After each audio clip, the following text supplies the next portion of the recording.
യേശുവെ പോലെ ആകുവാൻ be like Jesus weekly devotional തോട്ട്സിലേക്ക് സ്വാഗതം. ഒരു കുഞ്ഞിൻ്റെ ആദ്യ കരച്ചിൽ ഏറ്റവും പ്രാധാന്യമുള്ളതാണ്. അവൻ്റെ ചിരി, ആദ്യ നടത്തം, ആദ്യം പറഞ്ഞ വാക്കുകൾ, ഇതൊക്കെ ഇന്നത്തെ മാതാപിതാക്കൾ ക്യാമറയിൽ ഒപ്പിയെടുത്ത് സൂക്ഷിച്ചു വയ്ക്കുന്നു. ആദ്യമായി ചെയ്യുന്നതെന്തും വളരെ പ്രാധാന്യമുള്ളതായതിനാൽ നമുക്കത് മറക്കാനേ കഴിയുകയില്ല. ആദ്യം കിട്ട സമ്മാനങ്ങളും അംഗീകാരങ്ങളും ഒക്കെ നമുക്ക് വിലപ്പെട്ടതാണ്. അപ്പോസ്തല പ്രവൃത്തികൾ 2-ാം അധ്യായം 14 മുതൽ 36 വരെ വായിക്കുമ്പോൾ അപ്പോസ്തലനായ പത്രോസ് പെന്തക്കോസ്ത് നാളിൽ പരിശുദ്ധാത്മ പൂർണ്ണനായ ശേഷം നടത്തുന്ന ആദ്യ പ്രസംഗം നമുക്ക് വായിക്കാനായി കഴിയും. ഇതിനു മുൻപ് പറഞ്ഞ സുവിശേഷത്തെക്കാൾ പൂർണ്ണതയോടുകൂടി നടത്തിയ ആദ്യ പ്രസംഗമായി നമുക്കിതിനെ കണക്കാക്കാം. ഈ പ്രസംഗത്തെ 2 ഭാഗങ്ങളായി നമുക്ക് തിരിക്കാം.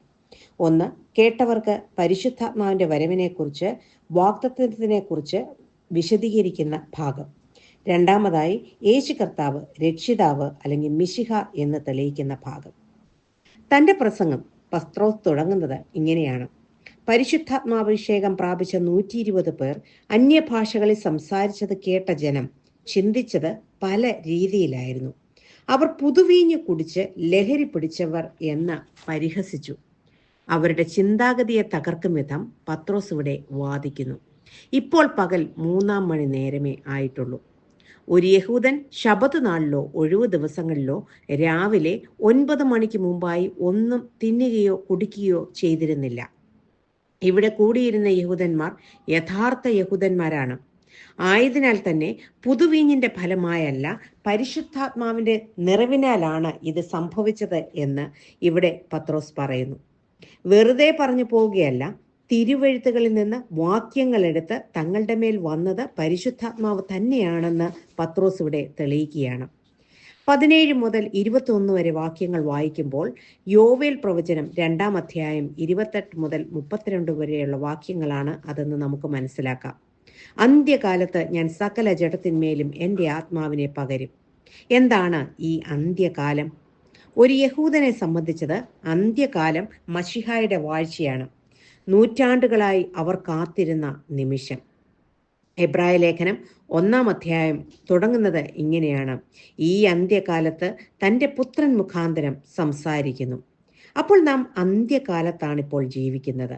അതായത് ക്രിസ്തുവിൻ്റെ 1-ാം വരവിനും 2-ാം വരവിനും ഇടയിലുള്ള കാലഘട്ടം. പത്രോസിന്റെ പ്രസംഗം ഒന്ന് സൂക്ഷിച്ചു നോക്കൂ.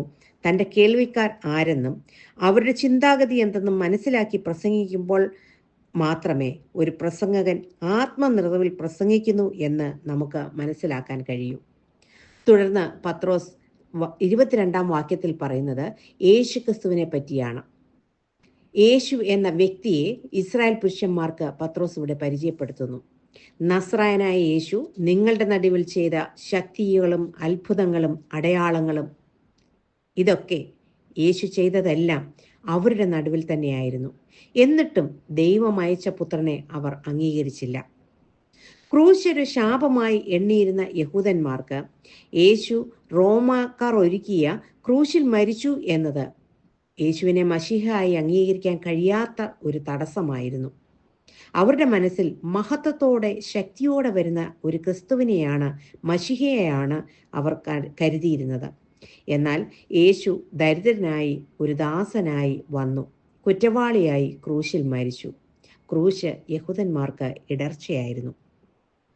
22 മുതൽ 24 വരെ വാക്യങ്ങൾ വായിക്കുമ്പോൾ യേശുവിൻ്റെ ജീവിതം, മരണം, പുനരുത്ഥാനം എന്നിവയെപ്പറ്റി 3 വാക്യങ്ങളിൽ സുവിശേഷത്തെ മുഴുവനായി പ്രസ്താവിക്കുകയാണ് പത്രോസ് ചെയ്തിരിക്കുന്നത്.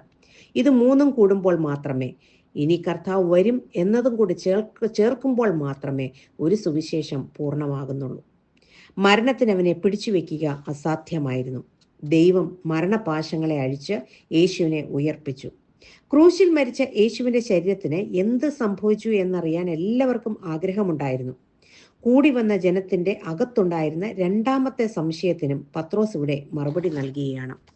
അതിനുവേണ്ടി 16-ാം സങ്കീർത്തന ഭാഗം പത്രോസ് പറയുന്നു: ദാവീദിന്റെ പിൻഗാമിയായി യേശുക്രിസ്തു വരും, സിംഹാസനത്തിന് അവകാശിയാകുമെന്ന് തിരുവെഴുത്ത് അവർക്ക് അറിയാമായിരുന്നു താനും. നീ എൻ്റെ പ്രാണനെ പാതാളത്തിൽ വിടുകയില്ല, നിന്റെ പരിശുദ്ധനെ ദ്രവത്വം കാണുവാൻ സമ്മതിക്കുകയുമില്ല. പരിശുദ്ധൻ എന്നത് ഉത്തമ പുരുഷനായ ദാവീദ് പറഞ്ഞിരിക്കുന്നത് തന്നെപ്പറ്റിയല്ല, ക്രിസ്തുവിനെ പറ്റിയാണ്. ദാവീദ് മരിച്ചടക്കപ്പെട്ടു, അവന്റെ കല്ലറ അവിടെ ഉണ്ട്. എന്നാൽ ദാവീദ് പറഞ്ഞ പ്രവാചകൻ മശിഹ ക്രിസ്തു തന്നെ. അവൻ മരിച്ചവരിൽ നിന്ന് ഉയർത്തെഴുന്നേറ്റു. ദാവീദ് പറഞ്ഞ ദൈവം വാഗ്ദത്തം ചെയ്ത ക്രിസ്തുവും തങ്ങളുടെ യേശുവും ഒന്ന് തന്നെ എന്ന് പത്രോസ് ഇവിടെ തെളിയിക്കുന്നു. 32 വാക്യത്തിൽ ഞങ്ങളെല്ലാവരും സാക്ഷികളാകുന്നു. എന്തിന്? ദൈവം യേശുവിനെ ഉയർപ്പിച്ചു എന്നതിന്. 2-3 സാക്ഷികളുടെ വാമൊഴിയാൽ ഏത് കാര്യവും ഉറപ്പാകും.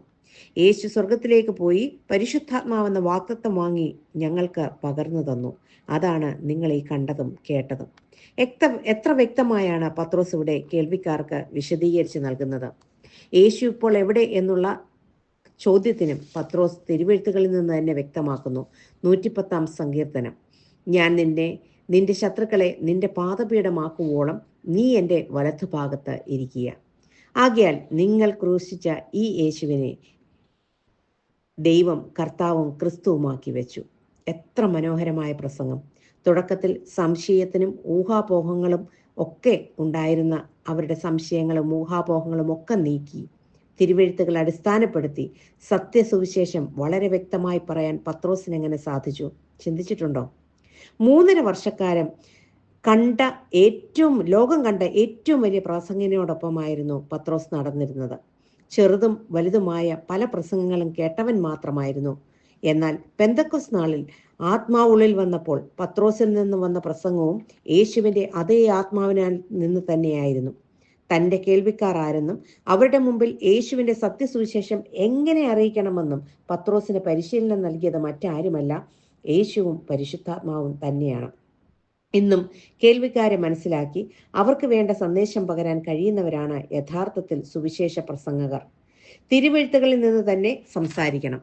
കാടും പടലവും താണ്ടി ഉൽപ്പത്തി മുതൽ വെളിപ്പാട് വരെയുള്ള സകല പുസ്തകങ്ങളിൽ നിന്നും വാക്യങ്ങളും ഒത്തിവാക്യങ്ങളും എടുത്ത് പ്രസംഗ സമയം നീട്ടാതെ വേണ്ടത് കൃത്യമായി കൊടുക്കുക.